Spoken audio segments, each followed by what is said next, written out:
Fungal infection কেন এত বাড়ছে? আমরা কোথায় ভুল করছি? আজকাল একটা অভিযোগ আমি সবচেয়ে বেশি শুনি। ডাক্তার, ফাঙ্গাল হয়েছে, দাঁত হয়েছে, ভালো হচ্ছে না। এক জায়গায় ভালো হচ্ছে কিন্তু আরেক জায়গায় হচ্ছে। ওষুধ লাগালে কমে যায় কিন্তু ছড়িয়ে পড়ে। আবার হয়। আগে তো ফাঙ্গাল ইনফেকশন ভালো হতো, এত ভয়ঙ্কর ছিল না।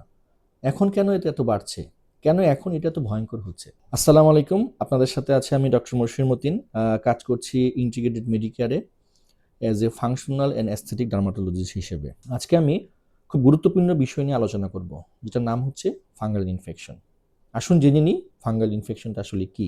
ফাঙ্গাল ইনফেকশন কোনো সাধারণ চুলকানি নয়, এটা একটা সংক্রমণ।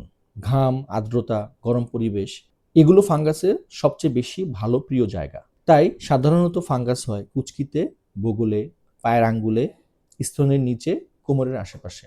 কিন্তু প্রশ্ন হলো, চিকিৎসা করলেও কেন এটা চলে যায় না? কেন ভালো মতো সারে না? সবচেয়ে বড় ভুলগুলো আমরা যেগুলো করি, আমরা কম্বিনেশন ক্রিম ব্যবহার করি।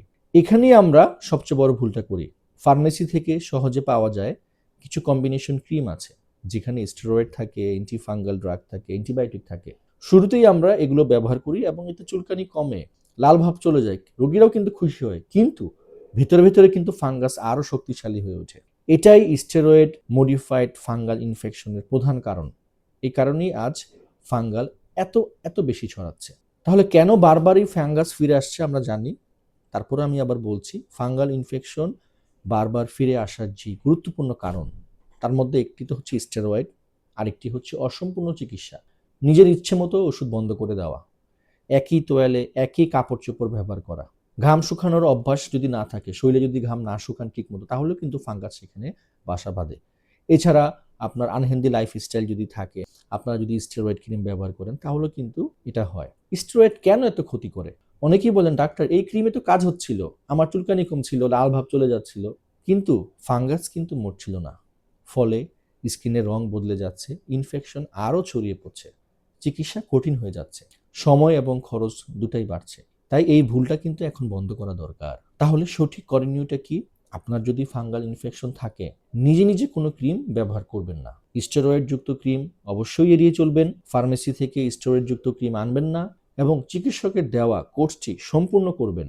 এছাড়া লাইফস্টাইলটাকে চেঞ্জ করবেন। শরীরে ঘাম যদি থাকে সেটা মোছার চেষ্টা করবেন। নিজের পার্সোনাল টয়লেট ব্যবহার করবেন। হ্যাঁ, সঠিকভাবে চিকিৎসা করবেন। তাহলে কিন্তু আপনার ফাঙ্গাসটি ভালো হবে। ফাঙ্গাল ইনফেকশন আজ ভয়ঙ্কর হয়েছে আমাদের ভুলের কারণেই। ভুল থামান, সঠিক চিকিৎসা নিন। আমি ডক্টর মশির মতিন এ ধরনের চিকিৎসা বহুত আগে থেকেই করে আসতেছি। আমি ইন্টিগ্রেটেড মেডিকেয়ারে আছি। আপনারা চাইলে ফাঙ্গাল ইনফেকশনের জন্য আমার এখানে আসতে পারেন।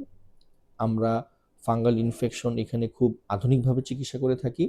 আমরা রুট কজটাকে আইডেন্টিফাই করার চেষ্টা করি। কি কারণে আপনার ফাঙ্গাসটা হচ্ছে? ফাঙ্গাস হওয়ার কিন্তু আরো অনেক কারণ রয়েছে, হ্যাঁ? ডায়াবেটিক যদি থাকে, ইমিউনিটি যদি কমে যায়, শরীরে যদি ইনফ্লামেশন থাকে, আপনার গাটটা যদি ঠিক না থাকে, অনেক কারণেই কিন্তু ফাঙ্গাস হয়। সব চিকিৎসা কিন্তু একরকম নয়।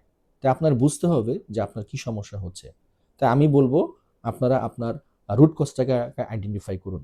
ফাংশনাল মেডিসিনে আলোকে চিকিৎসা নিন এবং সম্পূর্ণ সুস্থ থাকুন। আমার এই ভিডিও যদি আপনাদের ভালো লেগে থাকে, ভিডিওটি শেয়ার করতে পারেন, লাইক দিতে পারেন।